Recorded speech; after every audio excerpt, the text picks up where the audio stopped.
Hello friend, electrical life में आप सभी का स्वागत है।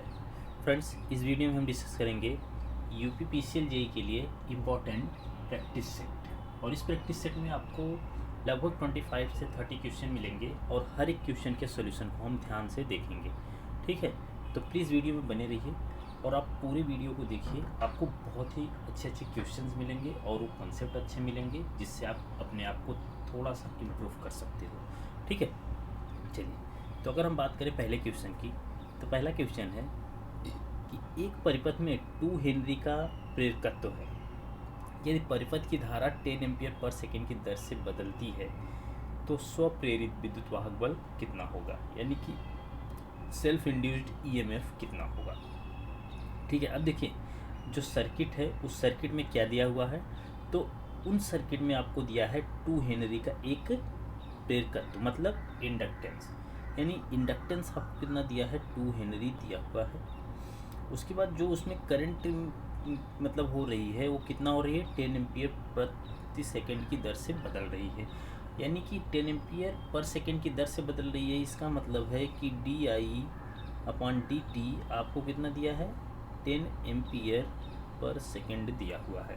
ठीक है, ये क्वेश्चन में दिया हुआ है। तो आपसे ईएमएफ पूछ रहा है।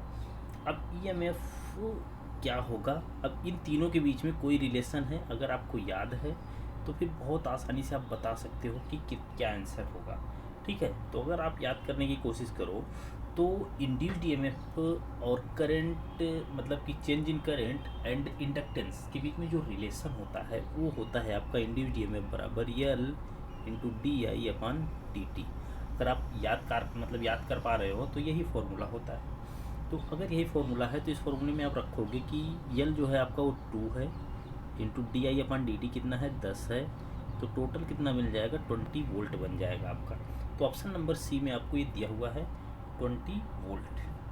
ठीक है, अब देखो एक चीज़ और, अगर आप यहाँ से देखो ध्यान से समझना कि E बराबर L/di/dt हो रहा है, लेकिन ये 20 वोल्ट है।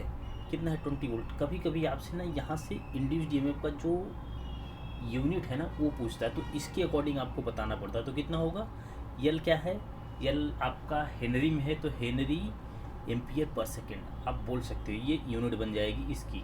ठीक है, तो कहीं कहीं आप देखोगे तो इस तरीके से पूछा जाता है। एक बार आपका क्वेश्चन ये आया हुआ है कि इसी फॉर्मूले के बेस पे इस यल की यूनिट पूछा गया था, यल की यानी कि इंडक्टेंस की यूनिट पूछा गया था। तो इंडक्टेंस की यूनिट इस फॉर्मूले के हिसाब से अगर आप निकालोगे तो आप देखोगे कि आपका यल बराबर कितना होगा, E/dt/di। ठीक, तो इससे क्या आपकी यूनिट बनेगी, volt second upon ampere, volt second upon ampere. तो ये बहुत इंपॉर्टेंट है कि मतलब कि आप यूनिट को कॉल कर पा रहे हो, मतलब कि किसी भी फॉर्मूले से आप यूनिट रिकॉल कर पा रहे हो कि नहीं, मतलब यूनिट आप निकाल पा रहे हो कि नहीं, तो इम्पोर्टेंट हो जाता है। ठीक है, चलिए अगला क्वेश्चन देखते हैं। देखिए अगला क्वेश्चन क्या है आपका। अगला क्वेश्चन है कि find the number of poles required if the frequency is 50 hertz and speed of the motor is 500 RPM. तो देखिए ऐसे क्वेश्चन आपके लगभग पूछे जाते हैं, हमेशा पूछे जाते हैं, चाहे एसएससी जेई का पेपर दो चाहे फिर आप यूपीपीसीएल जेई का पेपर दो, आपके एक आध क्वेश्चन ऐसे आ ही जाते हैं। तो ऐसे क्वेश्चन को हम सॉल्व कैसे करेंगे, तो अगर आप फिर से याद करने की कोशिश करो कि इनके बीच में रिलेशन क्या होता है, किस किस चीज़ में, पी में, क्योंकि नंबर ऑफ पोल्स आपसे पूछा है, पी और एन आपको दिया हुआ है 500, और आपको यफ कितना दिया हुआ है, यफ आपको 50 हर्ट्ज दिया हुआ है। तो अगर आप इन तीनों का रिलेशन एक दूसरे से मतलब जोड़ के देखेंगे, अगर आपको याद रहा कि क्या फॉर्मूला होता है, तो इम्पोर्टेंट रहता है कि क्या फॉर्मूला इनके बीच में। तो आप देखेंगे कि एन बराबर आप 120f/p। तो यहाँ से आप देखेंगे कि p बराबर कितना होगा, तो 120f/n, 120f/n, यही फॉर्मूला बन के आएगा आपका। p बराबर क्या आएगा, 120f/p। ठीक, तो फिर देखिए p बराबर क्या होगा, 120 गुणे f कितना है, 50 है, अपान n कितना है, 500। ठीक, ये कैंसिल हो जाएगा, 2 जीरो। ठीक है, 5 एकम 5, तो ये कितना होगा, p बराबर 12 पोल। कितना हो जाएगा, 12 पोल। तो आप देखेंगे तो आंसर आपका कितना आ जाएगा, ऑप्शन नंबर बी आ जाएगा। तो क्वेश्चन देखिए ऐसे ही आते हैं क्वेश्चन, बस थोड़ी सी प्रैक्टिस आपकी रहती है, फॉर्मूला हमेशा आपको मतलब माइंड में सेट रहता है, तो फॉर्मूला याद है तो फिर आप जल्दी जल्दी कुछ क्वेश्चन को सॉल्व कर लेंगे। ठीक है, चलिए अगला क्वेश्चन क्या है। ये देखिए बढ़िया क्वेश्चन है, थोड़ा बताइए क्या होगा। क्वेश्चन क्या है, if the supply frequency to the stator is reduce the induction motor goes to. अब ये क्वेश्चन क्या कह रहा है, if the supply frequency to the stator is reduce. अब स्टेटर में जो सप्लाई फ्रीक्वेंसी दी जा रही थी उसको क्या कर रहे हैं हम, रिड्यूस कर रहे हैं। ठीक है, तो फिर इंडक्शन मोटर क्या होगा, यानी इंडक्शन मोटर मतलब घटाए जाने पर मोटर क्या करेगा, आपका इंडक्शन मोटर होगा तो increase the torque, regenerative braking, stator magnetic braking, increase speed of rotor. अब देखिए सबसे पहली चीज़ तो समझिए आप कि if the supply frequency to the stator is reduce the induction motor goes to. अगर आप ब्रेकिंग पढ़े हो, सबसे पहली चीज़ तो ध्यान से समझिएगा कि अगर आप ब्रेकिंग पढ़े हो तो ब्रेकिंग आपको पता है कि 2-3 तरह के हम ब्रेकिंग यूज करते हैं मोटर्स में। ठीक है, अब उसमें आपका प्लगिंग होता है, ठीक है, डायनेमिक ब्रेकिंग, रीजनरेटिव ब्रेकिंग, ठीक है, यही होती है आपकी 3 ब्रेकिंग। तो अगर आप देखेंगे कि प्लगिंग जो होता है, प्लगिंग में हम क्या करते हैं, सप्लाई को इंटरचेंज कर देते हैं। प्लगिंग ब्रेकिंग जो होता है उसमें हम क्या करते हैं, सप्लाई को इंटरचेंज करते हैं। यानी सप्लाई को इंटरचेंज करने के बाद जो ब्रेकिंग अप्लाई होती है, यानी कि अगर आपका मोटर सपोज इस स्पीड से चल रहा था, मतलब इस डायरेक्शन में चल रहा था, अब इसकी स्पीड ही मतलब कि पूरा चेंज कर दें, इसकी डायरेक्शन को ही चेंज कर दें, यानी कि अभी इस दिशा में घूम रहा था, अब इसकी डायरेक्शन को चेंज कर देंगे तो फिर उल्टा घूमने लगेगा। तो उस कंडीशन में जो ब्रेकिंग अप्लाई हुई है उसी को हम बोलते हैं प्लगिंग। क्या बोलते हैं, प्लगिंग। ठीक है, लेकिन रीजनरेटिव ब्रेकिंग जो है आपकी, उसमें क्या होगा कि अगर आप सप्लाई फ्रिक्वेंसी को रिड्यूस कर रहे हो, अब सप्लाई फ्रिक्वेंसी अगर आप रिड्यूस कर रहे हो एफ, ठीक है, फ्रिक्वेंसी अगर आप रिड्यूस कर रहे हो, इसका मतलब है कि अगर आप ध्यान समझिए कि एन बराबर क्या होता है 120F/P। अगर सप्लाई फ्रिक्वेंसी आपकी रिड्यूस हो रही है, इसका मतलब है कि आपकी स्पीड रिड्यूस होगी। समझ रहे हो ना, देखिए इस तरीके से उस कंडीशन में आपका जो मोटर होगा वो किस में चला जाएगा, वो जाएगा आपका रीजनरेटिव ब्रेकिंग के रूप में। किस रूप में चला जाएगा, रीजनरेटिव ब्रेकिंग के रूप में चला जाएगा। ठीक है, तो इसका करेक्ट आंसर जो होगा ऑप्शन नंबर बी होगा। चलिए देखिएगा ध्यान से। देखिए क्या है कि स्टेटर की आपूर्ति आवृत्ति को घटाने पर, यानी कि स्टेटर की जो सप्लाई फ्रिक्वेंसी घटाने पर प्रेरण मोटर यानी इंडक्शन मोटर रीजनरेटिव ब्रेकिंग में चला जाता है। रीजनरेटिव ब्रेकिंग में रीजनरेटिव शक्ति की आवृत्ति मुख्य सप्लाई की आवृत्ति से बराबर होना चाहिए।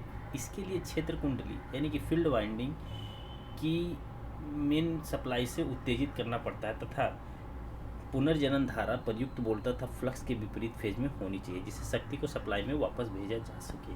ठीक है, उसके बाद क्या है कि क्षेत्र कुंडली का प्रयुक्त वोल्टता और सप्लाई वोल्टता में 90 डिग्री का फेज अंतर होना चाहिए। तो आपको इतने चीज़ें मतलब पता नहीं करना है कि मतलब आप चाहो तो एक बार रीजनरेटिव ब्रेकिंग के बारे में पढ़ सकते हो क्योंकि इंपॉर्टेंट है।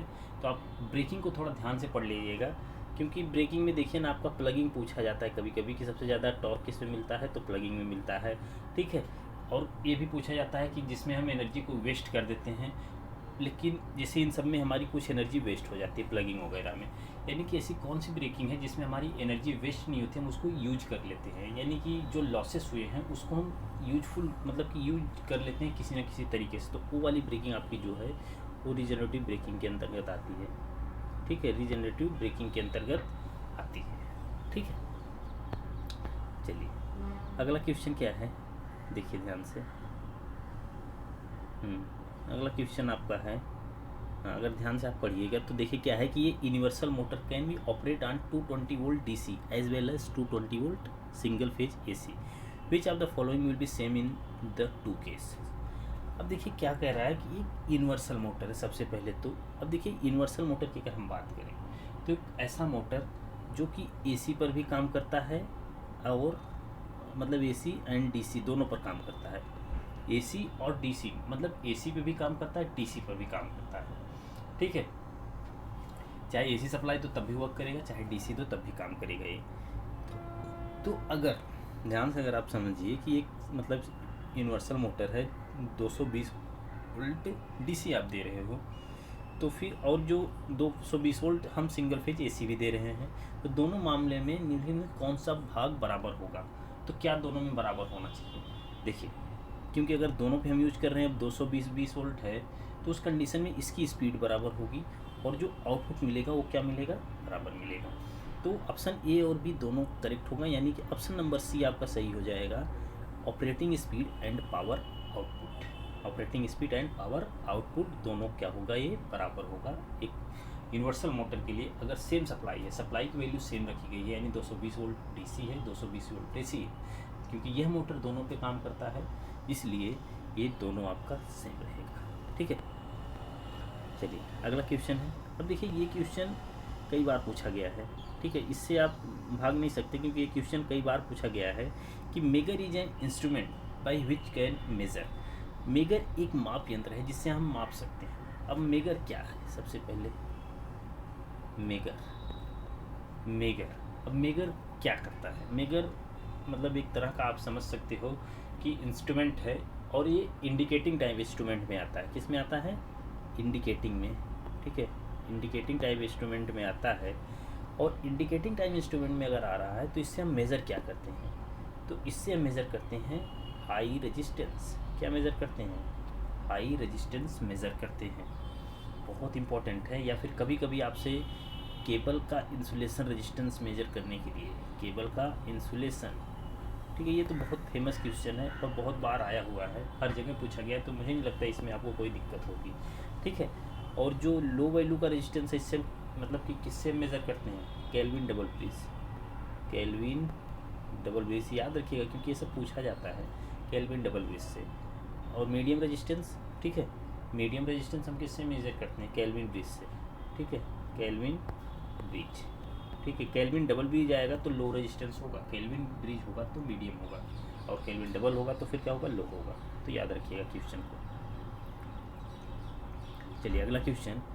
इन a domestic cake baking oven the temperature is control by, यानी घरेलू केक बेकिंग ओवन में, जो घरेलू केक बेकिंग है ओवन में, यानी कि जो भट्ठी होती है, उसमें तापमान किससे नियंत्रित होता है? तापमान नियंत्रित होता है कैसे? देखिए, series parallel operation, auto transformer से, थर्मोस्टेट से, या फिर वोल्टेज वेरिएशन से, किससे होता है? तो अगर आप मतलब पढ़े हो, देखो ये सब चीज़ें आपको याद करना है, क्योंकि ये सब मतलब आपको यूजेस पता होना चाहिए कि डोमेस्टिक केक बेकिंग में हम मतलब कि किसका इस्तेमाल करते हैं, जो टेम्परेचर वो किससे कंट्रोल होता है? तो ये कंट्रोल होता है थर्मोस्टेट से। किससे होता है? थर्मोस्टेट से। तो आपका करेक्ट आंसर जो होगा ऑप्शन नंबर सी हो जाएगा। ठीक है, चलिए अब हम अगला क्वेश्चन देखते हैं। चलिए देखिए अगला क्वेश्चन क्या है कि in place where acid and alkalis are present the type of wiring use, यानी वह स्थान जहाँ पर अम्ल और क्षार मौजूद होते हैं, वहाँ पे किस प्रकार की वायरिंग का प्रयोग किया जाता है? अब देखिए बहुत ही बढ़िया क्वेश्चन है, यानी जहाँ पे आपके क्या क्या प्रेजेंट होंगे? एसिड होगा, एल्कलाइज प्रेजेंट, यानी कि अम्ल और क्षार प्रेजेंट है। मान लो कोई ऐसी जगह है जहाँ पे अम्ल और क्षार हैं, तो वहाँ पे हम कौन सी ऐसी वायरिंग करें जिससे कि हमको किसी भी तरह की दिक्कत ना हो और वायर्स पे किसी भी तरह का प्रभाव ना पड़े? तो अगर आप याद कर पा रहे होंगे तो वहाँ पे आएगा आपका पीवीसी, क्योंकि पीवीसी ऐसा है, यानी पॉलीविनाइल क्लोराइड, जो कि एक इंसुलेशन को मतलब कि जहाँ पे अम्ल हो या क्षार हो, उसके ऊपर जो वायर्स होंगे बहुत कम प्रभाव डाल पाएगा जो अम्ल और क्षार होंगे। इससे थोड़ी लाइफ इसकी अच्छी रहेगी, इसलिए वहाँ पे हम नॉर्मली कोशिश करेंगे कौन सा होगा? आपका पीवीसी होगा। ठीक है, चलिए अगला क्वेश्चन अगर हम बात करें तो देखिए क्या है कि determine the current in ampere that flow through a 15 ohm resistance when the potential difference between the terminal of the resistance is 60 volt. तो देखिए इस क्वेश्चन को अगर आप रिकॉल करो तो बहुत बड़ा क्वेश्चन नहीं है, बहुत ही आसानी से सॉल्व होने वाला क्वेश्चन है। तो देखिए कैसे, विद्युत धारा एम्पियर में निर्धारित करें, यानी आपसे पहले ही आई पूछ लिया, और जो कि कह रहा है कि रेजिस्टेंस कितना है? 15 ओम है, और उन दोनों टर्मिनलों के बीच का वोल्टेज 60 वोल्ट है, यानी कि पोटेंशियल डिफरेंस कितना है? 60 वोल्ट है। तो आई बराबर आपको पता है V/R होता है, और V की वैल्यू 60 दिया है और रेजिस्टेंस की वैल्यू 15, तो अब 15 × 60, तो ऑप्शन नंबर बी सही हो जाएगा। तो बहुत बड़ा क्वेश्चन नहीं है ये, इसको आप सॉल्व कर सकते हो। देखो ऐसे ऐसे क्वेश्चनों की प्रैक्टिस करते चलो, क्योंकि ऐसे ही आएंगे, ऐसा थोड़ी नहीं कि कहीं अलग से बन के क्वेश्चन आएगा, क्वेश्चन यहीं से आएगा। लेकिन आप जब प्रैक्टिस किए रहते हो तो फॉर्मूला रिकॉल रहता है, आप जल्दी से जल्दी सॉल्व कर लेते हो और गलती करने के चांसेस कम हो जाते हैं। प्रैक्टिस में क्या है कि अगर आप प्रैक्टिस किए हो तो फिर गलती करने के चांसेस आपके बहुत कम हो जाएंगे। ठीक है, चलिए अगला क्वेश्चन अगर हम देखें, देखिए अगला क्वेश्चन आपका है कि the equivalent resistance between terminal X and Y of the network shown is। अब इक्विवेलेंट रेजिस्टेंस टर्मिनल एक्स और वाई के बीच में पूछ रहा है। अब आपको सबसे पहले देखना है कि हम कैसे इसको करें। क्या ये बैलेंस ब्रिज है? अगर ये बैलेंस ब्रिज है तो इनका अपोजिट जो मल्टीप्लाई होगा वो बराबर होगा, यानी अपोजिट मतलब कि जो आर्म है इनका मल्टीप्लाई क्या होगा, बराबर होगा। तो अपोजिट आर्म का मल्टीप्लाई करेंगे आप तो देखेंगे कि 30 और 5 इन दोनों का मल्टीप्लाई करेंगे तो 150 होगा, और फिर ये 10 और 15 इनका मल्टीप्लाई करेंगे तो 150। तो ये क्लियर हो गया कि आपके अपोजिट आर्म का मल्टीप्लिकेशन बराबर आ रहा है। अगर अपोजिट आर्म के मल्टीप्लाई करने पे बराबर आ रहा है, इसका मतलब है कि यह एक ब्रिज है, क्योंकि बीच में एक भुजा दिया हुआ है और एक ब्रिज है, लेकिन यह ब्रिज बैलेंस ब्रिज है। तो बैलेंस ब्रिज की कंडीशन क्या होती है? बैलेंस ब्रिज की कंडीशन ये होती है कि जो बीच में ये रेजिस्टेंस लगा हुआ है, यहाँ से अगर करंट आपकी कितनी फ्लो होगी, 0। करंट कितनी फ्लो, 0। अब देखिए हम करंट 0 फ्लो हो रही है तो इसका मतलब है कि हम बोल देते हैं कि यहाँ से अगर करंट 0 फ्लो हो रही है तो इसका मतलब है ओपन सर्किट है। ऐसा है, ओपन सर्किट है कह सकते हो ना, क्योंकि करंट अगर 0 फ्लो हो रही है तो फिर क्या है, 0 है। अच्छा देखिए एक चीज़ हमेशा याद रखिएगा, मैं जितनी पॉइंट्स बोल रहा हूँ आप नोट करते चलिएगा कि अगर ये मतलब ओपन है, ठीक है, कि आई 0 है तो मान लिया ओपन सर्किट है। ओके, आई 0 है तो क्या है, ओपन सर्किट है। अगर आप ध्यान से समझिए, क्योंकि यहाँ पे आपको जब देखोगे कि बैलेंस ब्रिज है तो ये जो बीच वाली भुजा है ना, तो ये आपका यहाँ पे वोल्टेज भी 0 होता है, यहाँ पे वोल्टेज भी 0 होता है। याद रखिए करंट भी 0 होती है और वोल्टेज भी 0 होता है। तो जब वोल्टेज 0 है तो इसको आप शॉर्ट भी कर सकते हो। क्या कर सकते हो, शॉर्ट सर्किट भी कर सकते हो। ठीक है, तो आप इसे शॉर्ट भी कर सकते हो और आप इसे क्या कर सकते हो, आप इसको ओपन भी कर सकते हो। दोनों कंडीशन अप्लाई है। देखो दोनों कंडीशन जब भी आप अप्लाई करोगे, अगर मान लीजिए आपने इसको शॉर्ट कर दिया तो फिर ये दोनों पैरेलल में, ये दोनों पैरेलल में, फिर इनका कॉम्बिनेशन क्या आ जाएगा, सीरीज में आ जाएगा, तो निकाल लेंगे हम। अब देखिए अगर आप इसको ओपन करते हो, इसको क्या करते हो, ओपन करते हो, तो फिर ये दोनों क्या होगा, सीरीज में, ये दोनों सीरीज में, फिर इन दोनों का पैरेलल कॉम्बिनेशन निकालते हैं। हम ऐसा करते हैं और आप नॉर्मली देखेंगे कि जितने भी बुक्स हैं कहीं पे भी अगर आप देखेंगे तो इसको हमेशा क्या माना जाता है, ओपन। ठीक है, लेकिन भाई मैं आपको एक चीज़ बता दूं, कभी भी क्वेश्चन आ सकता है, इसलिए मैं बता रहा हूँ कि यहाँ पे करंट 0 है, इसका मतलब ये ओपन हो गया।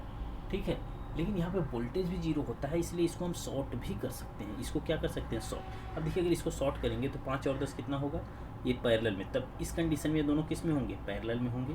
तो 5 × 10 / 15, तो 5 3 कितना हो जाएगा, 10/3, 10/3। ठीक है, तो इनका कॉम्बिनेशन कितना आ गया, 10/3। 15 और 30 का निकालेंगे तो 15 × 30, ठीक, 15 × 30 अपान कितना होगा, 45। तो 15 × 3 = 45, 3 × 30, तो 10/30 प्लस 10/3, ओ सॉरी 10 10 + 3, तो 3 × 30, यानी 40/30, 3 आपका जो आएगा वो आंसर आना चाहिए, 40/3 आपका आंसर आएगा। ठीक है, देखिए कैसे निकालेंगे, जब हम इसको शॉर्ट करेंगे तो ये शॉर्ट होगा, तो उस कंडीशन में हम क्या करेंगे, ये दोनों आपके पैरेलल में होंगे और ये दोनों आपके पैरेलल में होंगे, फिर इन दोनों का इक्विवेलेंट जो होगा वो किस में होगा, सीरीज में होगा। ये होता है। उसके बाद जब इसको 0 मान, यानी यहाँ पे करंट 0 मानते हैं तो इसको ओपन करते हैं, तो ये दोनों पैरेलल में होता है, वो सॉरी ये दोनों सीरीज में, ये दोनों सीरीज में। उसके बाद इनका इक्विवेलेंट जो निकालेंगे वो पैरेलल में निकालेंगे। तो इस तरीके से आप कर सकते हो। ठीक है, तो हम जैसे ही इस तरीके से करते हो तो आप देखोगे कि आपका 40/3 आंसर आएगा। ठीक है, चाहे जिस तरीके से करो, इसलिए मैंने आपको दोनों मेथड बताया। ठीक है, इसलिए मैंने आपको दोनों मेथड बताया क्योंकि जरूरी है। देखो ओपन किए हैं तो ये दोनों किस में होगा, ये दोनों आपका पैरेलल वो सीरीज में, तो ये 20 हो जाएगा, ये कितना होगा 40, तो 20 और 40 का पैरेलल कॉम्बिनेशन निकालिए तो 60, 20 3 60। और जब हमने इसका मतलब ये पैरेलल और ये पैरेलल के सीरीज किया था तब भी 40/3 ही आया था। इसलिए कहते हैं ना कि आप तरीका पता होना चाहिए, क्योंकि कहीं कहीं पे हो सकता है कि ये वाला मेथड काम ना करे, यानी i = 0 थोड़ा सा प्रोसेस लंबा पड़ जाए, तो फिर सॉर्ट करके फिर इन दोनों का निकालोगे ना तो फिर और आसान पड़ जाएगा। हो सकता है हमेशा प्रोसेस पता होना चाहिए, क्योंकि प्रोसेस पता रहेगा तो एग्ज़ाम में आपको थोड़ा सा फ़ायदा मिल जाता है। ऐसे कि कभी कभी ये कॉम्बिनेशन हो सकता है थोड़ा सा कॉम्प्लिकेटेड रहे, ये वाला थोड़ा आसान रहे तो आसानी हो जाएगी ना, इसलिए। ओके, चलिए अगला क्वेश्चन है। अब अगला क्वेश्चन ध्यान से देखिए क्या है कि एक current from N AC source bifurcates in two branches A and B in parallel. Branch A is an inductor with 30 Henry inductance and 1 ohm resistance. Branch B is another inductor with inductance L and 1.5 ohm resistance. For the ratio of current in the branches to be independent of supply frequency value of L should be. अब देखिए question है जो थोड़ा सा ध्यान से हम पढ़ेंगे इसको। देखिए क्या है कि एसी स्रोत की एक धारा दो शाखाओं ए और बी में समांतर ढंग से विभाजित की गई है। ठीक है, ए और बी दो समांतर ढंग से विभाजित की गई है। उनमें ए एक प्रेरक है जिसका प्रेरक 30 हेनरी तथा प्रतिरोध 1 ओम है।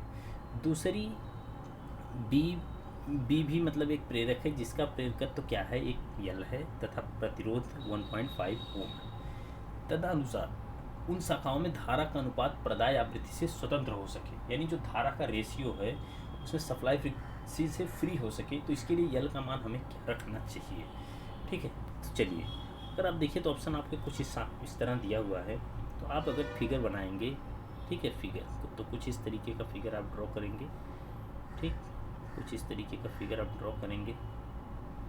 ठीक, अब इसका जो दिया है वैल्यू 30 हेनरी और ये 3 ओम और ये यल दिया है 1.5 ओम, ये रेजिस्टेंस दिया हुआ। अब कह रहा है कि जो आई है अब इन दोनों पार्ट में डिवाइड होने के लिए, यानी इन दोनों का रेशियो क्या हो कि धाराओं का अनुपात मतलब आवृत्ति से यानी फ्रीक्वेंसी से इंडिपेंडेंट हो। तो फ्रीक्वेंसी से जब इंडिपेंडेंट हो तो फिर कितनी वैल्यू होनी चाहिए, मतलब कि इस यल की कितनी वैल्यू होनी चाहिए। तो देखिए क्वेश्चन बहुत ही शॉर्टेड है, एकदम आप समझ सकते हो कि देखिए जो अगर आपने फिगर बनाया है, ठीक है, अगर ये मान लीजिए कि ए ब्रांच है, ये बी ब्रांच है, तो ये आई जो होगा ये दो पार्ट में डिवाइड होगा, आई ए प्लस आई बी, इन दोनों पार्ट में डिवाइड हो जाएगा। इन दोनों पार्ट में क्या होगा, डिवाइड हो जाएगा। अगर इन दोनों पार्ट में डिवाइड हो रहा है तो देखिए हिंट क्या है, आप देख रहे हो कि आई बराबर आई ए प्लस आई बी। तो आई ए और आई बी अगर ध्यान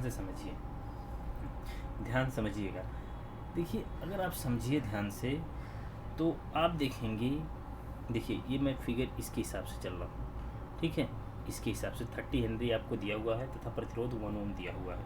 तो इसके हिसाब से अगर आप चलेंगे तो आप देखेंगे कि आपका जो पहला वाला यानी कि करंट अगर मतलब कि आई ए बराबर क्या होगा, आई ए बराबर होता है वी अपान एक्सएल। ठीक, और आई बी बराबर भी क्या होगा, वी अपान एक्सएल। तो आई ए और आई बी का रेशियो निकालेंगे तो ये मान लीजिए कि वी अपान एक्सएल जो होगा ये तो आई ए वाला है और ये आई बी वाला है।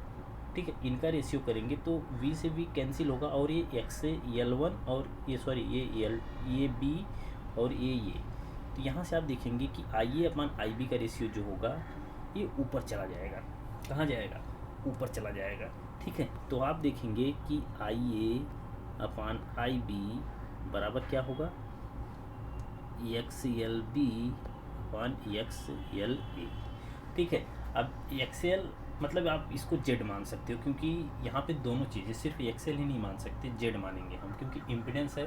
तो इम्पिडेंस बराबर क्या होता है, इम्पिडेंस बराबर under root R square plus XL का square, R square upon XL का स्क्वायर। लेकिन यहाँ पे अगर हम मॉड ऑफ देखें तो हमारा ये दोनों कॉम्बिनेशन बन रहा है। तो उस कंडीशन में हम देखेंगे तो हमारा क्या होगा, देखिए आई ए अपान आई बी, बहुत ध्यान समझिएगा, बहुत बेसिक सा क्वेश्चन है। तो आप ये इम्पिडेंस देखेंगे बी वाला तो ये क्या होगा 15 प्लस जे ओमेगा यल, क्योंकि यहाँ पे यल आपको दिया हुआ नहीं है। दूसरी कंडीशन में क्या होगा 1 प्लस जे ओमेगा 30। ठीक है, जे ओमेगा 30 यल हो जाएगा आपका।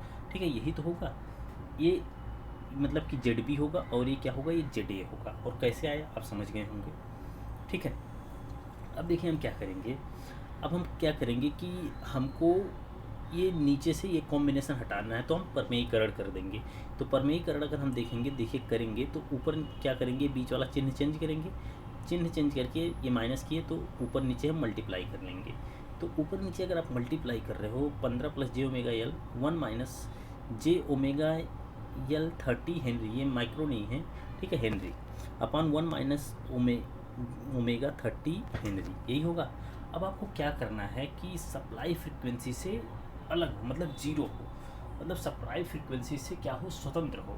तो सप्लाई फ्रिक्वेंसी से स्वतंत्र आपका तब होगा, ठीक है, जब आपका यफ आपका क्या होगा, जीरो होगा। यफ आपका क्या रखा जाएगा, जीरो।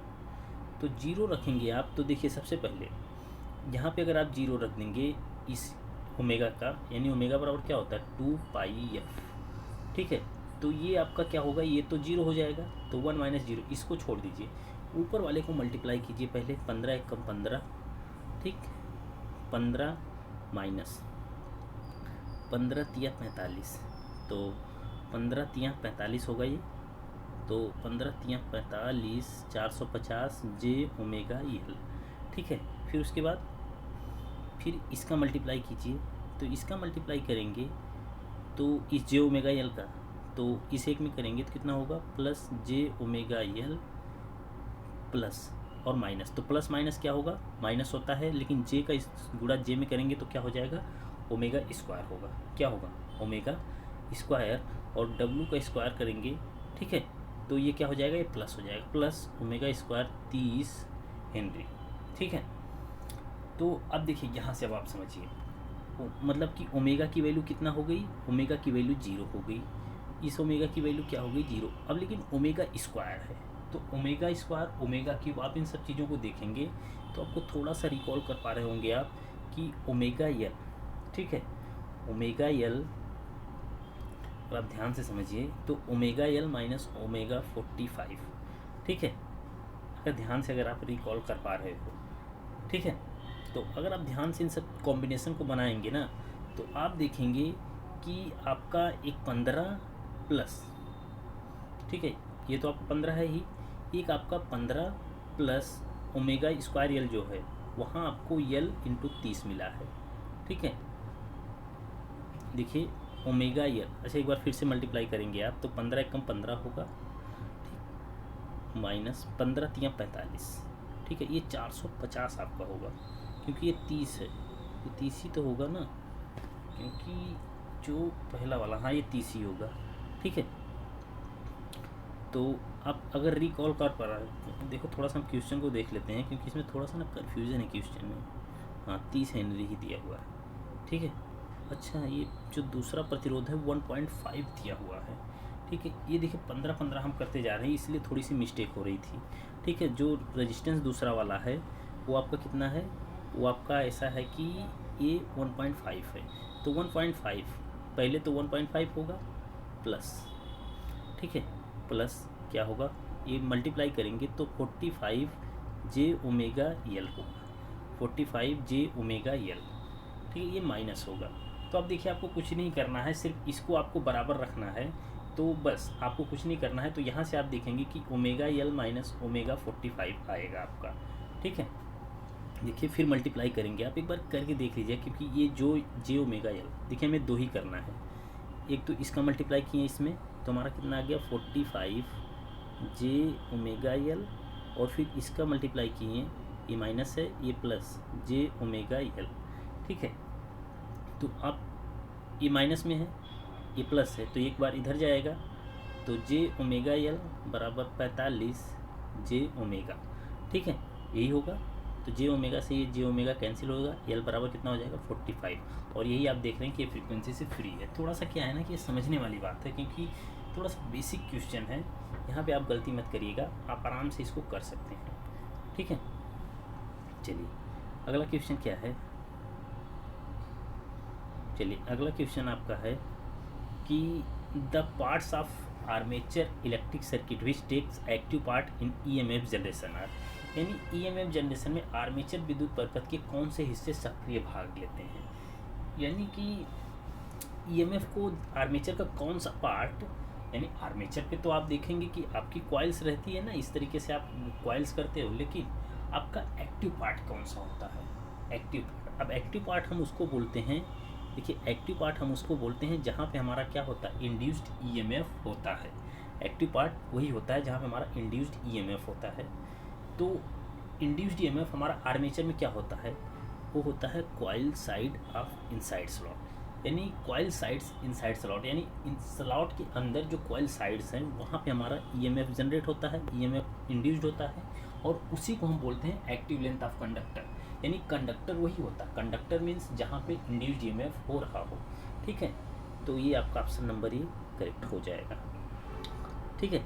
चलिए अगला क्वेश्चन, अगला है कि the speed of rotating magnetic field in an induction motor is known as. तो speed of rotating electromagnetic field यानी आरएमएफ, ठीक है, रोटेटिंग मैग्नेटिक फील्ड जो इंडक्शन मोटर में होता है उसको कौन सी स्पीड हम बोलते हैं, slip speed, effective speed, shaft speed या फिर सिंक्रोनस स्पीड। तो बहुत ही बढ़िया क्वेश्चन है ये होता आपका सिंक्रोनस स्पीड, यानी कि जो रोटेटिंग मैग्नेटिक फील्ड जिस स्पीड पे रोटेट कर रही है उसका नाम क्या होता है, तो उसका नाम होता है सिंक्रोनस स्पीड। उसका नाम क्या होता है, सिंक्रोनस स्पीड होता है, ठीक है। तो देखिए क्या है कि एक प्रेरण मोटर में घूर्णी रोटेटिंग मैग्नेटिक फील्ड की गति तुल्यकालिक गति कहलाती है, जिस घूर्णन गति पर किसी 3 फेज मोटर की स्टेटर का चुंबकीय क्षेत्र गतिमान होता है, ठीक है। तो आप समझ रहे हो कि किसी स्टेटर का जो मतलब मैग्नेटिक फील्ड है, ठीक है, तो स्टेटर का जो मैग्नेटिक फील्ड जिस स्पीड से घूमता है वही क्या है, मतलब कि सिंक्रोनस स्पीड कहलाती है। इसका मान सप्लाई की फ्रीक्वेंसी तथा सप्लाई के पोल्स पर निर्भर करता है, जो कि ये आपका बना है, मतलब कि ये आपका फॉर्मूला होता है, ठीक है। चलिए अगला क्वेश्चन है कि the permissible voltage drop from supply terminal to any point on the wiring should be not exceed, यानी प्रदायक टर्मिनल से तार स्थापन प्रणाली के किस बिंदु पर अनुमेय वोल्टतापात किससे अधिक नहीं होना चाहिए, ठीक है। अब देखिए किसमें, वायरिंग सिस्टम में पूछ रहा है आपसे किससे अधिक नहीं होना, +4% plus 1 volt, 1% plus 1 volt, 3% plus 1 volt, और फोर्थ ऑप्शन जो आपका दिया हुआ है वो क्या है, 2% प्लस 1 वोल्ट। तो करेक्ट आंसर क्या होगा, यही होगा 2% प्लस 1 वोल्ट, आप देख सकते हो, ठीक है। चलिए अगला क्वेश्चन क्या है, अगला क्वेश्चन है कि which of the following is not an advantage of semi conductor as compare to conventional strain gauge, यानी निम्नलिखित में से परंपरागत विकृति गेज की तुलना में अर्धचालक गेज का क्या लाभ नहीं है, अर्धचालक गेज का क्या लाभ नहीं है, excellent hysteresis characteristic, least sensitive to temperature change, high fatigue life, smaller size. तो देखिए क्या है क्वेश्चन में, परंपरागत विकृति गेज की तुलना में, मतलब विकृति गेज यानी कि स्ट्रेन गेज की तुलना में जो सेमी कंडक्टर गेज है, मतलब कि तुलना में अर्धचालक गेज का क्या लाभ नहीं है। तो सेमी कंडक्टर का क्या लाभ नहीं है, तो सेमी कंडक्टर क्या है कि ये टेम्परेचर को बहुत ही अच्छा मतलब कि सेंस नहीं कर पाता, यानी कि लिस्ट टेम्परेचर यानी तापमान परिवर्तन में न्यूनतम संवेदनशीलता होती है, किसकी, सेमी कंडक्टर गेज की, इसलिए ये उस तरह का नहीं है, ठीक है। तो करेक्ट आंसर क्या होगा, ऑप्शन नंबर बी हो जाएगा। चलिए अगला क्वेश्चन है कि which of the following process essentially need direct current system, यानी कि इसमें डायरेक्ट करंट सिस्टम की नीड होगी एकदम मतलब कि उसमें डीसी के अलावा चलता ही नहीं हो, तो क्या होगा, वेल्डिंग, हीटिंग, रेफ्रिजरेशन, इलेक्ट्रोप्लेटिंग। तो इसका करेक्ट आंसर होगा इलेक्ट्रोप्लेटिंग। इलेक्ट्रोप्लेटिंग में आपको सिर्फ डीसी सप्लाई ही चाहिए होगा, ठीक है। तो अगर हम बात करें कि इलेक्ट्रोप्लेटिंग की, अगर हम बात करें तो इलेक्ट्रोप्लेटिंग आप थर्मल पावर प्लांट पढ़ेंगे तो वहाँ पे आपको देखने को मिलता है कि इलेक्ट्रोप्लेटिंग जो भट्ठी के पास हम लगाते हैं, तो जो भट्ठी के पास हम वहाँ पे हमेशा कौन सी सप्लाई देते हैं, तो डीसी देते हैं, जो कि 110 वोल्ट डीसी होती है। कितनी होती है, शायद 110 वोल्ट होती है, क्लियर नहीं पता है, शायद 220 की 110 वोल्ट होती है। तो एक बार ज़रूर आप इसको, अगर किसी को याद हो तो कमेंट सेक्शन में ज़रूर बताएं इस चीज़ को, ठीक है। चलिए अगला क्वेश्चन क्या है, अगला क्वेश्चन आपका है कि the factor on which earth resistance value depends on, यानी किस फैक्टर पर आपकी अर्थ रेजिस्टेंस की वैल्यू डिपेंड करती है, यानी भू संपर्कन प्रतिरोध के मान किस कारक पर निर्भर करते हैं, condition of soil, moisture, control of soil, temperature of soil. तो ऑल ऑप्शन आर करेक्ट। तो ज़्यादातर ऐसे क्वेश्चन में आपका ऑल ऑप्शन आर करेक्ट वाला ही सही होता है, लेकिन ज़रूरी नहीं है, कभी कभी कुछ ऐसे भी होते हैं जिसमें सिर्फ एक ही सही होता है, लेकिन यहाँ पे आपका चारों मतलब कि तीनों सही है, ठीक है। चलिए देखिए क्या है, तो अर्थ रेजिस्टेंस का मान मृदा की स्थिति पर मृदा की आर्द्रता तथा मृदा के तापमान पर निर्भर करती है, क्योंकि यह सारे घटक के परिवर्तन से रेजिस्टेंस के मानों में परिवर्तन आ जाता है। तो नॉर्मल सी बात है, तो ये तीनों पर डिपेंड करता है आपका अर्थ रेजिस्टेंस। चलिए अगला क्वेश्चन है कि 1 यूनिट ऑफ इलेक्ट्रिकल एनर्जी बराबर 1 यूनिट बराबर कितना होता है, तो 1 किलोवाट आवर होता है। ये तो बहुत बेसिक क्वेश्चन है, ये तो आपको पता होगा, ठीक है। तो ऑप्शन नंबर यही सही हो जाएगा इसका, तो ठीक है। अब देखिए क्वेश्चन क्या है कि determine the voltage in V of a battery connected to a parallel plate capacitor filled with air when the area of the plate is 10 square centimetre, the separation between the plate is parallel, मतलब कि parallel plate capacitor की बात कर रहे हैं यहाँ पे। देखिए 5 mm, the charge store on the plate is 20, मतलब कि पिको कुलम, ठीक है। तो अगर हम देखें तो एक समांतर प्लेट वाई से भरे संधारित्र से जुड़े बैटरी का वोल्टेज में निर्धारण करें, यानी वी आपको बताना है जब प्लेट का क्षेत्र 10 सेंटीमीटर यानी कि 10 सेंटीमीटर स्क्वायर है और प्लेटों के बीच की दूरी 5 मिलीमीटर है और डिस्टेंस जो प्लेटें हैं, ठीक है, क्योंकि हम पैरेलल प्लेट कैपेसिटर की बात कर रहे हैं तो इनके बीच की डिस्टेंस कितनी 5 mm है और प्लेटों में जो संग्रहित चार्ज है यानी Q जो है वो कितना है, वो आपका है 20 पिको कुलम्ब है। अब आपको बस फॉर्मूला पता हो कि पैरेलल प्लेट कैपेसिटर का फॉर्मूला क्या है। तो देखिए इसमें हम ज़्यादा नहीं है, बस हम फॉर्मूला देखेंगे। तो सबसे पहले क्या क्या दिया है इसमें, प्लेट का क्षेत्रफल 10 सेंटीमीटर स्क्वायर, इसको मीटर में बदल दीजिए, मीटर में बदलेंगे तो 10 × 10⁻⁴ मीटर स्क्वायर हो जाए। प्लेटों के बीच की दूरी 5 mm है, तो इसको किस में बदल देंगे, मीटर में। तो 5 mm को मीटर में बदलेंगे तो 5 × 10⁻, ठीक है। मिलीमीटर को हम मीटर में बदलेंगे तो 10⁻³ से आपका मल्टीप्लाई हो जाएगा। तो ये देखिए 5 × 10⁻³ है। और Q का मान अब पिको कुलम्ब है तो 20 × 10⁻12 कुलम्ब होगा। अब आपको पता है कि पैरेलल प्लेट संधारित्र की जो धारिता होती है वो क्या होती है, एप्सिलॉन A/d, ठीक है, एप्सिलॉन A/d होती है, ठीक है, एप्सिलॉन A/d। अब यहाँ पे आपको क्या क्या चीज़ें पता है, यहाँ पे आपको पता है एरिया आपको दे रखा है, डिस्टेंस दे रखा है और आपको चार्ज भी दिया है। क्वेश्चन में देखिए चार्ज दिया है, आपका Q दिया है, लेकिन आपसे वोल्टेज पूछ रहा है तो वोल्टेज बराबर जो होता है वह होता है V = Q/C। लेकिन आपको Q पता है लेकिन C नहीं पता है, तो C के लिए हम क्या फॉर्मूला लगाएंगे, एप्सिलॉन A/d। तो ये फॉर्मूला लगाएंगे तो यहाँ से जो आपका एप्सिलॉन होता है एप्सिलॉन नॉट और एप्सिलॉन R के बराबर होता है। तो इसमें अगर आप देखेंगे तो रिलेटिव जो मतलब कि रिलेटिव इसको हम बोलते हैं मतलब कि वैद्युतशीलता, ठीक है। रिलेटिव वैद्युतशीलता जो होती है वो एक होती है एयर के लिए, ठीक है, एयर के लिए। और जो आपकी एब्सोल्यूट वैद्युतशीलता होती है उसकी वैल्यू हमेशा फिक्स होती है, कितना, 8.85 × 10⁻12, ठीक है, 8.85 × 10⁻12। तो आप इस फॉर्मूले से क्या निकालेंगे, C निकालेंगे। तो जैसे ही आप निकालेंगे इस फॉर्मूले से C, इस फॉर्मूले से आपने इतना C निकाल लिया, इतना आ गया। अब आपको कुछ नहीं करना है, वोल्टेज बराबर क्या होता है, Q/C होता है, Q/C, ठीक है। क्योंकि यहाँ पर तो अभी हमने ये रखा था, ये वैल्यू रखा, ये वैल्यू, सब वैल्यू रख दिया। Q की वैल्यू कितना निकाले हैं हम, तो 20 × 10⁻12 निकाले हैं अपान C। अब अपान C आएगा तो हम इसको रखेंगे 8.85, ठीक है, 8.85 × 10⁻12 × 10 × 10⁻4, फिर उसके अपान क्या होगा, 5 × 10⁻3। तो यहाँ से आप डायरेक्टली ऊपर यहाँ लिख दिया गया है, ठीक है। पहले ये जो 5 × 10⁻5 था ये आपका इसके नीचे लिखा रहा था, फिर इसको हमने ऊपर भेज दिया डायरेक्टली, तो एक ही लाइन में आपको कवर हो गया ये। तो यहाँ से आप देखेंगे 10⁻12 से ये तो कैंसिल हो गए, ठीक है।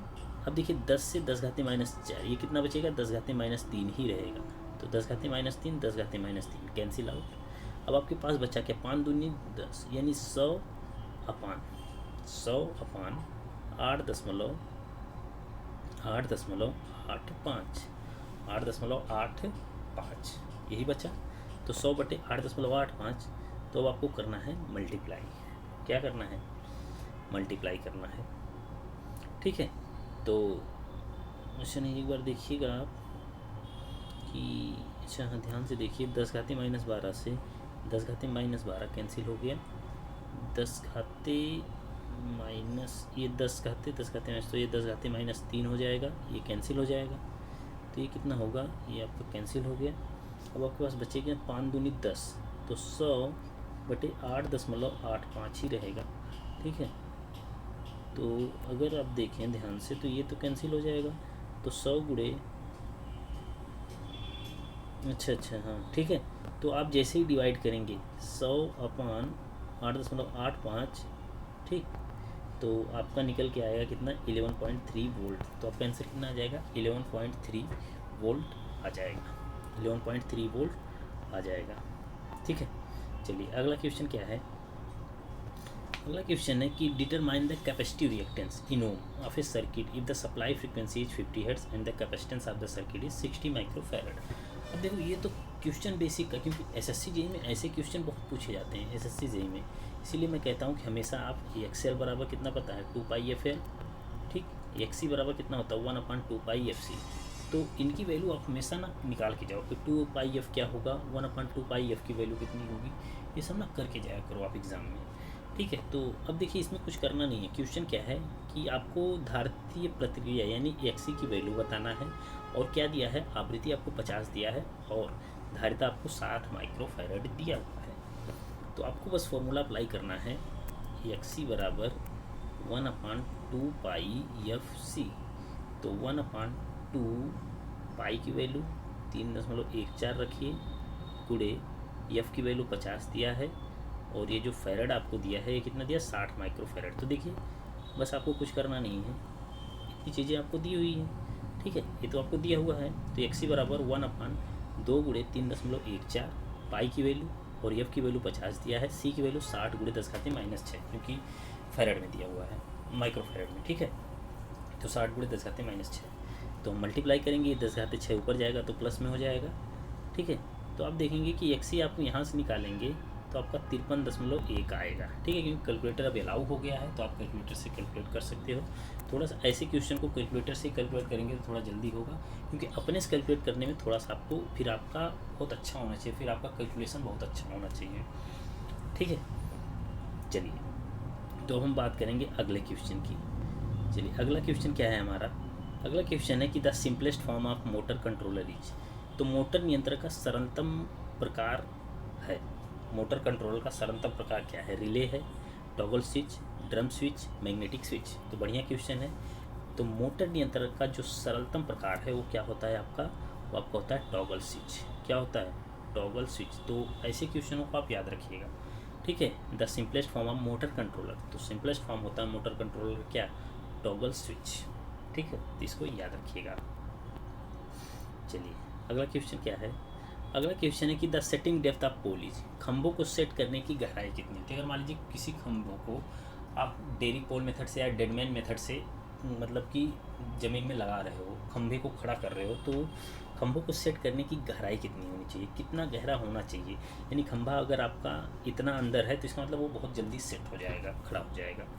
ऑप्शन क्या है, 1/4 part of the length of pole, 1/5 part of the length of pole, या फिर 1/8 part of the length of the pole, या 1/2 part of length of the pole. तो करेक्ट आंसर जो होगा, खंभे को सेट करने के लिए हमें कितना होना चाहिए, तो 1/5 part of the length of the pole. यानी खंभे की लंबाई 1/5 मतलब होनी चाहिए। खंभे की लंबाई से 1/5 गुना क्या होना चाहिए, ज़मीन के अंदर अगर चला जाएगा तो खंभा आपका सेट हो जाएगा। ठीक है, तो ये आपका करेक्ट आंसर होगा ऑप्शन नंबर बी। चलिए अगला क्वेश्चन देखिए, determine the quality factor in hedge bridge given below if the bridge is supply by ये फ्रीक्वेंसी ऑफ 50 हर्ट्ज। तो अब देखिए क्वेश्चन में ये आपको बोल दिया गया है कि यदि ब्रिज को 50 हर्ट्ज की आवृत्ति से आवृत्ति दी जाती है तो नीचे दिए गए हेज ब्रिज में गुणवत्ता कारक यानी क्वालिटी फैक्टर किस में पूछ रहा है, हेज ब्रिज में पूछ रहा है। देखिए आपको एक चीज़ नोटिस करना पड़ेगा कि जितने भी ब्रिज हैं ना, जितने भी ब्रिज हैं उसका क्वालिटी फैक्टर कितना होता है, यानी क्वालिटी फैक्टर का फॉर्मूला क्या होता है, ये आपको याद करना पड़ेगा। ये इंपॉर्टेंट है इसलिए मैं कह रहा हूँ। तो अगर आप देखिए ये आपको बोल दिया गया कि ये कौन सा ब्रिज है, ये आपका हेज ब्रिज है। कौन सा ब्रिज है, हेज ब्रिज है। अगर ये आपका हेज ब्रिज है तो यहाँ पे आपको क्वालिटी फैक्टर का जो फॉर्मूला होता है वो आपको देखिए R4 आपको 40 दिया है, C4 आपका 40 × 10⁻⁶ दिया है। अगर आप यहाँ देखें तो ठीक है, ये आपका R4 है, तो R4 आपको 40 दिया है और C4 आपको 40 × 10⁻⁶ फैरेड दिया हुआ है। और जो हेज ब्रिज होता है उसका क्वालिटी फैक्टर जो होता है वो क्या होता है, Q = 1/ω/R4C4। मैं क्या कह रहा हूँ, इसलिए कह रहा हूँ कि जितने भी ब्रिज आप लिखे हो ना, सबका क्वालिटी फैक्टर एक बार ज़रूर आप अलग से नोट बना के रख लीजिएगा, क्योंकि क्वालिटी फैक्टर पूछा जाता है आपसे, ठीक है। तो अगर आपको फॉर्मूला पता होगा तो बहुत ही जल्दी आप कर ले जाओगे, आपको टाइम नहीं लगने वाला, क्योंकि फॉर्मूले बेस्ड क्वेश्चन है ना ये। तो हेज ब्रिज बोल दिया, अब हेज ब्रिज का क्वालिटी फैक्टर ही नहीं पता क्या फॉर्मूला होता है, तो फिर कैसे करोगे। तो भाई इसलिए फॉर्मूला बहुत ज़रूरी है याद रखने के लिए। तो प्रैक्टिस से ही फॉर्मूला आपका इंप्रूव होगा, और वैसे रट के आप फॉर्मूला कब तक याद कर लोगे, प्रैक्टिस नहीं करोगे तो फॉर्मूला रटोगे, भूल जाओगे। अगर आप यही क्वेश्चन लगाओगे फॉर्मूला, अगर 2-3 क्वेश्चन अभी हेज ब्रिज के क्वालिटी फैक्टर पे लगा लो, देखो नहीं याद हो जाए तो बताना मेरा, ठीक है, बताना मेरे को।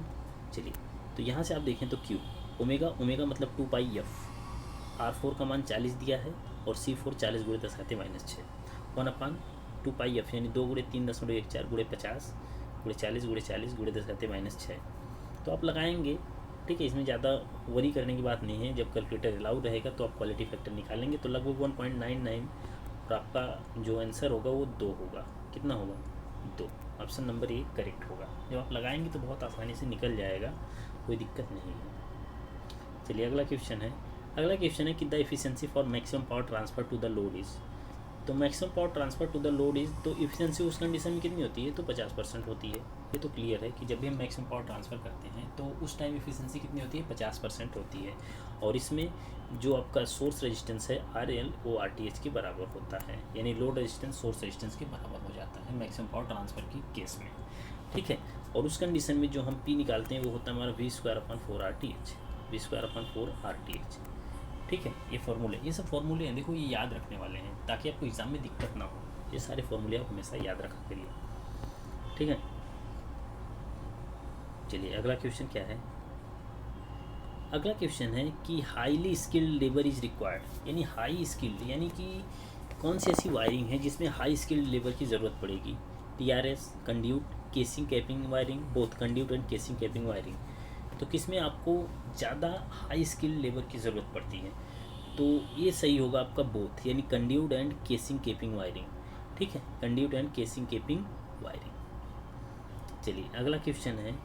अगला है कि 2 हीटर रेटेड एट 1000 वाट 250 यानी 250 each are connected in series across 250 volt 50 hertz AC means the power drawn from the supply would be watt. अब देखिए क्या है क्वेश्चन, क्या कह रहा है। क्वेश्चन है कि 1000 वाट के 2 हीटर हैं, 250 मतलब कि each are connected series across a 250 volt, तो 50 हर्ट्ज AC में द टोटल पावर। तो देखिए इसको 250 वोल्ट 50 हर्ट्ज की मुख्य प्रत्यावर्ती धारा से 1000 वाट 250 वोल्ट के 2 हीटर श्रेणी में जोड़े गए हैं, तो आपूर्ति से कुल वाट शक्ति निर्गत होगी, कितना होगी, कुल वाट शक्ति पूछ रहा है। तो मैंने आपको हमेशा एक चीज़ बताया है कि जब भी आपका पावर पूछे, ठीक है। अब देखिए अब एक का पावर कितना है, मतलब 2 हैं, दोनों 1000 वाट के हैं। अब अगर 1000 वाट के हैं, दोनों जुड़े किस में हैं, सीरीज में। सीरीज में अगर जुड़े हैं तो मैंने आपको प्रीवियस वीडियो में भी बताया था, ठीक है, मैंने प्रीवियस वीडियो में भी बताया था कि पावर अगर सीरीज में है तो हम उसको ऐसे निकालते हैं P1 × P2/P1 + P2, ठीक। अगर पावर पैरेलल में है तो हम डायरेक्टली जोड़ देते हैं P1 + P2, इस तरीके से मैंने बताया था।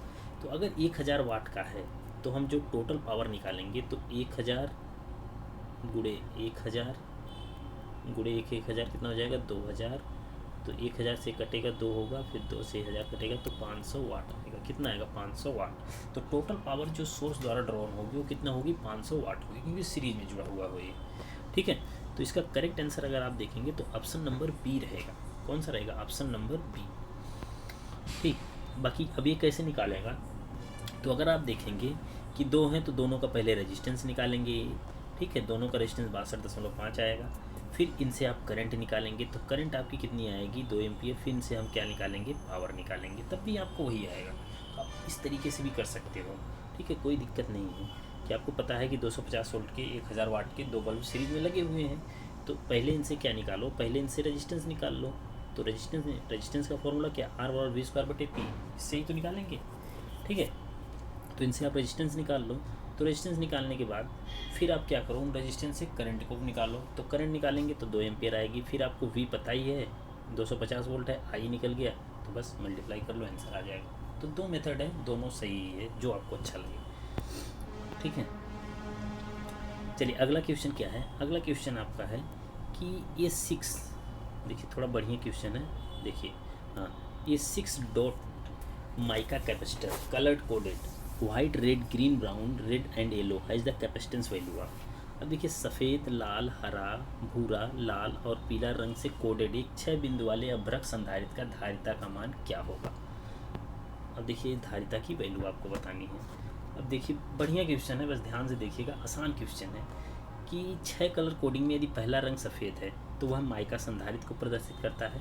यानी अगर पहला रंग क्या है, सफ़ेद है, तो किसको, माइका, ये कौन सा संधारित्र है, पहला रंग संधारित्र में हमेशा किसको मतलब कि बताता है कि कौन सा कैपेसिटर है।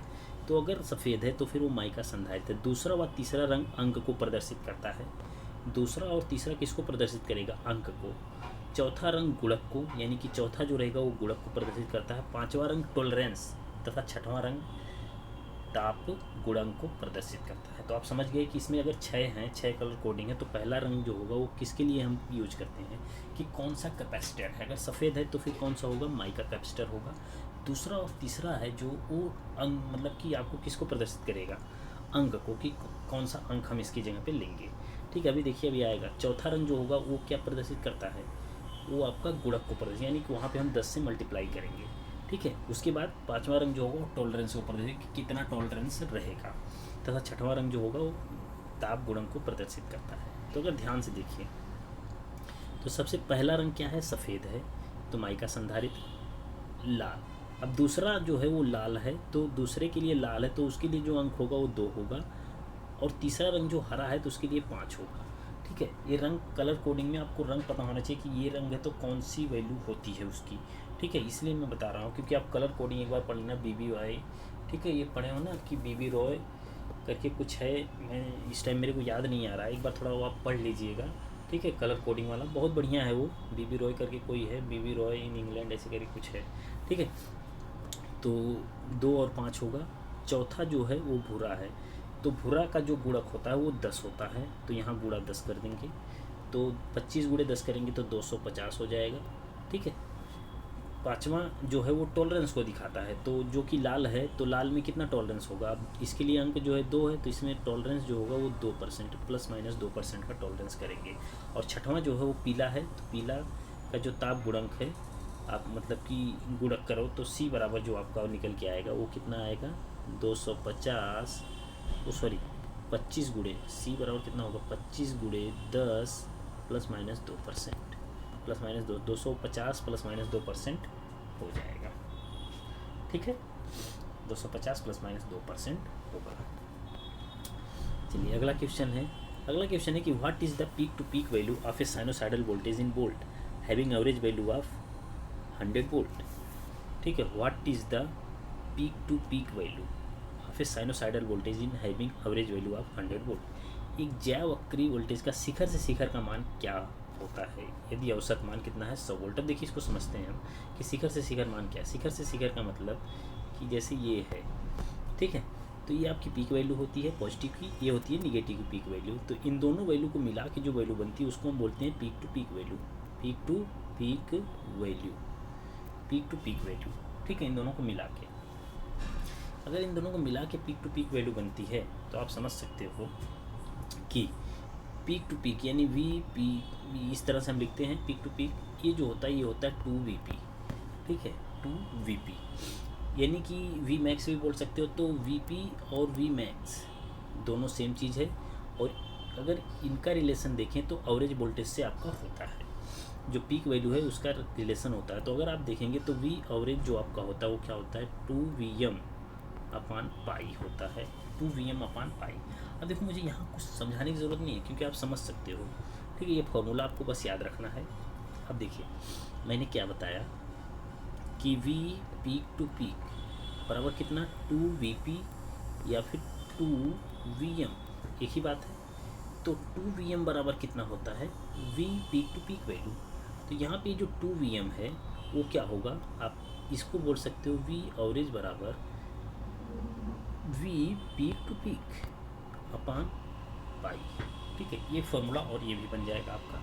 ठीक है, तो वी पीक टू पीक बराबर जो होगा वी एवरेज गुणे पाई। तो वी एवरेज कितना है 100 है, पाई कितना है 3.14, 3.14, तो बस गुणा कर दीजिए 314 आ जाएगा। कितना आ जाएगा 314। तो आंसर जो होगा आपका ऑप्शन नंबर डी, लगभग उसी के आसपास ये दिया हुआ है, तो ये आपका करेक्ट आंसर हो जाएगा। ठीक है, चलिए तो इस वीडियो को हम यहीं पे समाप्त करते हैं। नेक्स्ट वीडियो में हम और भी ऐसे इंपॉर्टेंट क्वेश्चन लेके आएंगे।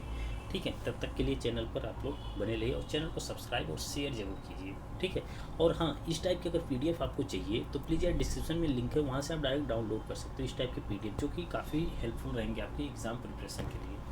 ठीक है, थैंक यू।